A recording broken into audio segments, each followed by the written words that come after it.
yónnee xaalis Sénégal ci nu mu gën a gaawee léegi la gën a yomb à partir de la diaspora ak TapTap Send yónnee leen xaalis seeni mbokk am ngeen ñeenti option Wave Orange Money Wizall wala Free Mobile Money transfert bi day gaaw lool te yomb lool ak sa téléphone te amul benn frais de retrait ci ay njëg yoo xam ni mënoo ko sax gëm njëg yi mësta am TapTap Send am na États-Unis am na Canada Europe wala Royaume-Uni ak TapTap Send yónnee xaalis ci sécurité ak ci nu mu gën a gaawee mooy suñu priorité lu ngeen di xaar téléchargé leen application bi gaaw te tàmbalee yónnee léegi ak TapTap Send. Cet homme a du sang dans les mains. Il est responsable de la mort du stadier qui était dans le coma depuis hier suite aux violences des supporters sénégalais qui ont tout fait pour entrer sur le terrain après le chaos qu'a mis le sélectionneur sénégalais en demandant à ses joueurs de rentrer au vestiaire. Dès qu'il a demandé aux joueurs de rentrer au vestiaire, il a créé le chaos au stade.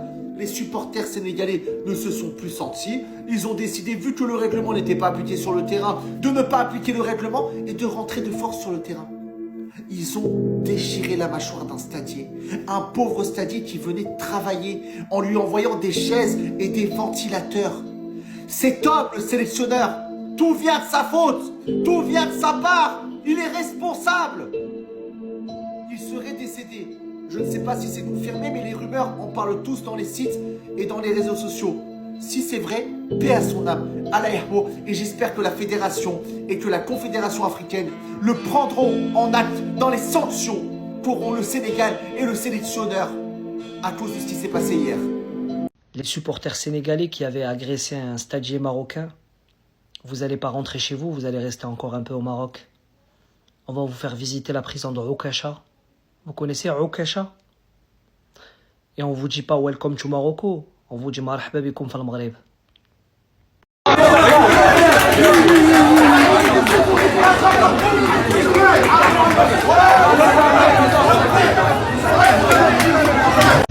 que tu en as pensé de ce match-là, de la défaite? C'est pas une défaite. Je pense pas que c'est une défaite. L'Afrique, on a beaucoup de travail à faire avec les supporters. On ne mérite pas un stade comme ça. Pourquoi? Pourquoi? Il faut faire des... Est-ce que le Sénégal... Vous avez vu le match? J'ai pas vu en entier. J'ai pas vu en entier, ouais, il faut revoir. Mais je pense pas que ce qui s'est passé, il était transmis. T'as pas vu les supporters sénégalais, ce qu'ils ont fait? Ils ont rentré, ils voulaient. Il y a les joueurs du Sénégal qui voulaient plus continuer à jouer. C'est comme ça, mais il y en a encore du travail. Mais pourquoi protester toujours de l'arbitrage? Comme si c'est le Maroc, c'est que chacun a son membre dans la CAF, il doit leur défendre. Voilà, merci. Bon courage. Je suis tellement fière de nos supporters marocains. Nous étions chez nous, à domicile. Le stade était rouge de Marocains. Et ce n'est pas nous qui avons eu un comportement de sauvage et de barbare. Nous aurions pu nous défendre. Nous ne l'avons pas fait. Et pourquoi? Afin de respecter la sécurité qui était présente dans le stade. Les Marocains prenaient du recul. Alhamdoulilah, on a eu un très bon comportement. On aurait pu les massacrer. On ne l'a pas fait. Je suis dégoûté en tant que supporter marocain. Je suis dégoûté aussi de par le comportement de certains joueurs, d'entraîneurs et de certains supporters. Zéro fair play. C'est honteux. Zéro fair play. Sortir d'un match pendant 20 minutes parce que sous prétexte qu'il y a penalty. Franchement, c'est du jamais vu. On n'a jamais vu ça nulle part ailleurs. Donc l'esprit sportif, vraiment zéro. Respect, zéro. Et ici, c'est pas le meilleur joueur ou la meilleure équipe qui a gagné. C'est l'équipe qui a tout simplement usé des techniques ancestrales pour faire sortir une autre équipe de son match. Franchement, ça c'est la honte. C'est la honte. Il n'y a aucun esprit sportif. Alors qu'on a vraiment bien reçu les Sénégalais. On les a mis sur nos têtes. On les a bien respectés. C'est un peuple frère. Et franchement, à la fin, quand on regarde ce qui s'est passé dans le stade, des policiers frappés à coups de chaise, des supporters qui font des trucs incroyables. Franchement, c'est nul, c'est nul. Ça... On est triste évidemment de ne pas avoir gagné, mais c'est pas ça qui reste comme sentiment. C'est vraiment d'avoir vu un match avec des supporters et des joueurs sénégalais qui ont manqué de respect et de fair play. Ne pas être d'accord avec une décision arbitrale et décider de ne plus jouer et de sortir, mais c'est du jamais vu. Il y a des problèmes d'arbitrage dans tous les matchs de foot. Si toutes les équipes devaient réagir comme ça, il n'y a pas un match qui pourrait terminer. Je voudrais juste saluer. Nous étions 60 000 supporters marocains. Il n'y en a pas un seul qui est sorti de ses gonds. On a juste cessé de chanter. J'ai dit, notre équipe a été mais d'une classe incroyable. Ils se sont pas plaints, ils sont restés sur le terrain, ils ont été jusqu'au bout. Et juste pour ça, on voudrait les féliciter. Pour nous, c'est les grands gagnants de ce tournoi. Merci beaucoup. Je suis fière que le Sénégal ils aient gagné. C'était un bon match, ils sont forts. Je suis un peu déçue pour le Maroc, mais c'est encore. Je les remercie quand même, ils ont donné leur maximum. Et maintenant, bravo Sénégal et profitez bien. Les gars, arrêtez les pressings sur les Marocains, s'il vous plaît. Certes, on a gagné, certes, ils ont perdu, mais il faut pas oublier quand même. Il faut pas oublier, ils ont organisé une belle CAN. En fin de compte, c'était pas si mauvais que ça. Certes, il y avait des choses un peu cheloues, certes, il y avait des choses un peu suspicious, mais généralement, globalement, c'était pas mal quand même. Ils ont essayé de tricher quelque part, mais en fin de compte, c'était pas mal quand même. Et en vrai, généralement, si on voit l'histoire du Maroc, du peuple marocain, ils étaient trop sympas à cette CAN. En vrai, ils étaient trop sympas. Ils étaient chill. Je sais pas, peut-être parce que ça s'est passé chez eux, mais ils étaient plutôt accueillants, ils étaient plutôt gentils. Même là, après leur défaite, moi, je trouve que franchement, les réactions, elle est quand même intéressante, elle est quand même respectable et appréciable. Hein. Et donc, pour ça, en vrai, bravo les Marocains. Ça se voit que vous et les Sénégalais, vous avez une sorte de relation, voilà, qui est un peu plutôt amicale. Et voilà, c'est ce qu'on aime voir, en fait. C'est ce qu'on aime voir. Donc, ne laissez pas les critiques des gens ou je sais pas quoi vous déstabiliser. Vous avez très bien fait. En tout cas, moi, j'ai bien aimé la CAN cette année. Hein. Voilà, dommage pour vous que vous n'avez pas gagné, mais finalement, il faut un gagnant, un perdant. Et il fallait que le gagnant soit le Sénégal. Sorry. Et cela ne veut pas dire que vous n'avez pas gagné l'amour des gens ou le respect d'autrui. Vous avez gagné dans d'autres secteurs, quoi, voilà. Par contre, arrêtez de dire que Brahim Diaz a fait exprès parce qu'il n'a pas fait exprès. C'est bon. Il a essayé une panenka, il n'a pas su, en fait. Il n'a pas réussi. Il n'est pas Zidane. C'est bon, ça passe. Bon, moi, je ne vais pas parler de foot parce que ce n'est pas mon domaine. Par contre, Brelba, s'il vous plaît. Certes, on ne l'a pas remporté, mais ouvrez les yeux. Cette CAN nous a permis de voir beaucoup de choses. Imaginez, parmi nous, il y avait des personnes qui refusaient d'entendre nos mises en garde. Aujourd'hui, ils vont les écouter. C'est ça qui m'importe le plus. Quand on vous dit arrêtez avec votre hospitalité, arrêtez avec vos fausses amitiés, arrêtez avec votre hawa-hawa, tout ça, ça n'existe pas. Soyons solidaires entre nous. Je me languis de voir le Maroc après CAN. Vous allez dire, ouais, toi, t'es pour la fitna, mais vous comprenez pas que moi, ça fait depuis longtemps que j'attends ce qui se passe là. Ça fait très longtemps que j'attends de voir ça. Enfin, quand j'échangerai avec un Marocain ou une Marocaine, que je leur donnerai mon point de vue, ils me diront pas, ce sont nos frères. Tous les musulmans sont nos frères, certes, mais ça ne veut pas dire qu'ils ont droit à un traitement de faveur. Les Marocains, on en a toujours trop fait. On peut en faire, mais entre nous. Venez, on dépense toute cette énergie entre nous. Venez, on s'entraide entre nous. Vous imaginez, regardez le Maroc où il en est aujourd'hui. Imaginez si on était plus soudés. Et moi, j'y crois à ça. Donc, rendez-vous à demain. Et j'étais gêné sur les deux prises de décision de la part de l'arbitre. Parce que je suis joueur. Il siffle sur la première faute. Je pète les plombs parce que j'estime que c'était bien trop léger pour siffler faute sur Hakimi. Et la deuxième, pareil, ça se discute. Ça se discute. Et il n'y a pas eu d'intensité, il n'y a pas eu de trop de force non plus sur Brahim Diaz. Donc, et dans les corners, sur les corners, ça joue beaucoup avec les bras. Et c'est souvent l'aspect athlétique qui parle. On joue des bras, des épaules, c'est comme ça. Donc ça reste un sport d'homme, surtout c'est une CAN. Donc j'ai trouvé les décisions un petit peu quand même... Voilà, ça m'a perturbé, je vais pas vous mentir. En tout cas, je suis content pour les Sénégalais et je vous félicite. Bravo à vous, c'est pareil, c'est mérité. De toute façon, comme je le dis, je le répète, on avait les deux plus belles équipes africaines. Donc maintenant voilà, Brahim Diaz, oui, sur la Panenka, j'ai eu la même réaction que tout le monde. En vrai, là, je suis perturbé. Là. Je suis perturbé par tout ce qui s'est passé ce soir sur ce match. Oh, voilà, quoi. En tout cas, le peuple marocain n'a rien demandé. Il a été exemplaire. Moi, contrairement à ce qu'on peut dire, cette CAN, je l'ai trouvé magnifique. Maintenant, les gars, ça fait des années qu'à la CAN, il y a des choses à améliorer. Et certains diront que c'est que seulement au Maroc, mais pas du tout. Bref, je suis impatient de voir cette équipe marocaine à la Coupe du Monde. J'espère que ce qui s'est passé ce soir, ça ne va pas les diminuer, les blesser pour le reste de l'année, quoi. Bravo à vous, amis sénégalais. Bravo, ça reste que du foot et du sport. Voilà. Bon, je voulais pas prendre la parole, mais là, je me dois de prendre la parole. Voilà.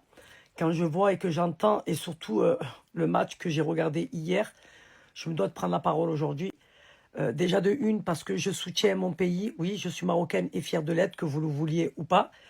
Quand je vois toute cette calomnie, toute cette hagra, et surtout le match d'hier, je me dis que c'est injuste. Injuste pourquoi? Parce que le Maroc a quand même organisé une CAN juste incroyable, exceptionnelle. On a prouvé qu'un pays africain pouvait organiser une CAN d'exception, parce que ça a été le cas. Il y a eu ils ont joué dans des stades juste magnifiques, ils ont été accueillis dans des hôtels incroyables, ils ont eu une hospitalité juste magnifique. Et quand je vois que, à la finale, et à la finalité aussi, on se fait cracher dessus. Je trouve ça injuste. Pour moi, c'est de la méchanceté gratuite. Je pense que les Marocains ont assez prouvé de quoi ils étaient capables. On va parler des U20 qui ont gagné la Coupe du Monde, de la Chine.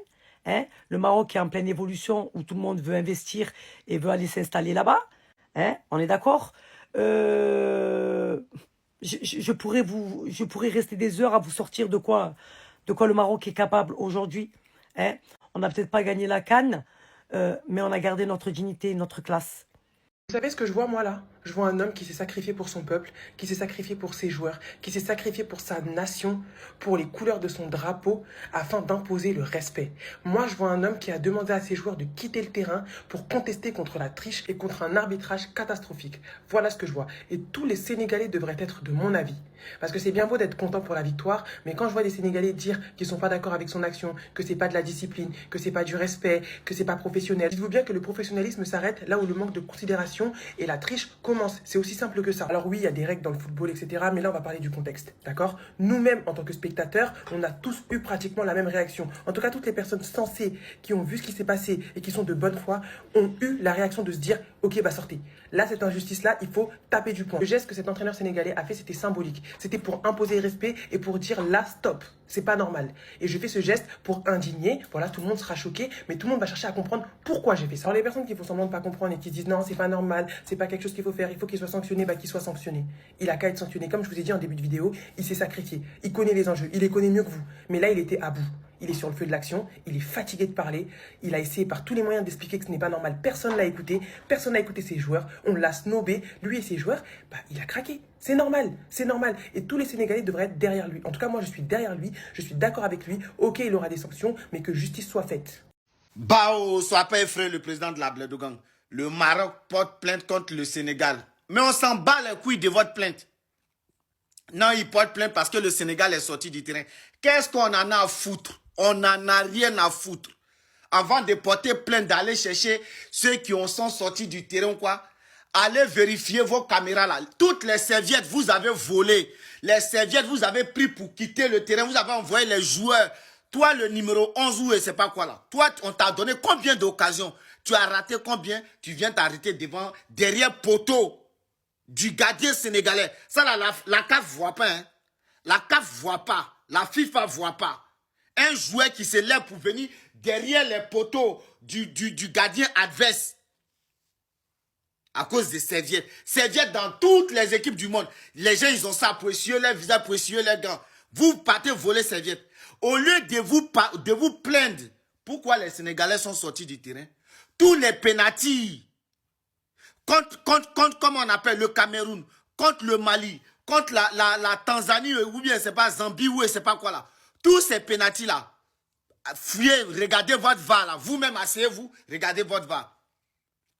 Mais Sénégalais, préparez-vous, on va prendre la plus grande sanction de l'histoire de la FIFA. Au moins, je vous dis directement, Famille, ça fait plus de quoi 48 heures que la finale est passée. Non, un peu moins de 48 heures que la finale est passée. Maintenant qu'on est champion d'Afrique et tout, on a savouré, on a fêté, tout ça. Les gens, ils sont encore en train de fêter, tout ça. Bref, préparez-vous parce qu'on va prendre une sanction. Waouh! Je dis waouh parce qu'en fait, la FIFA, les gars, elle va marquer le coup. Ça n'est jamais arrivé qu'une équipe quitte le terrain à cause d'une décision arbitrale. Et je maintiens, on a eu raison. On a eu raison, je suis sûr et certain, on a eu raison. Mais, maintenant, si on n'est pas sanctionné, ça va ouvrir la porte à un chaos. Ça va être dingue, ça va être dingue. C'est pour ça que pour moi, la FIFA va nous donner une sanction. Oh là là là là. J'espère juste que c'est Pape Thiaw qui va prendre tout ça parce que c'est pas Pape Thiaw, c'est toi qui t'as dit, hein. C'est toi qui t'as dit aux joueurs, les gars, quittez. C'est toi tout seul t'as dit, c'est toi tout seul.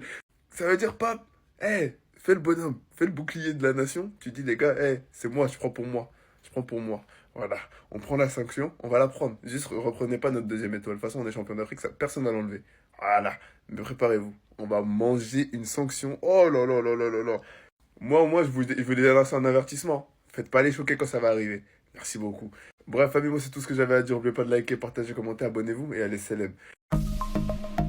Envoyez de l'argent au Sénégal rapidement et facilement depuis la diaspora. Avec TapTapSend, transférez de l'argent à vos proches en choisissant parmi 4 options pratiques. Wave, Orange Money, Weasel ou Free Mobile Money. Les transferts sont effectués en quelques instants, directement depuis votre téléphone. Rapide, facile, sans frais de retrait, avec des taux incroyables. TapTapSend est disponible aux États-Unis, au Canada, en Europe et au Royaume-Uni. Chez TapTapSend, nous faisons de la sécurité et de la rapidité de vos transactions notre priorité. Qu'attendez-vous? Téléchargez l'application et commencez à envoyer dès maintenant avec TapTapSend.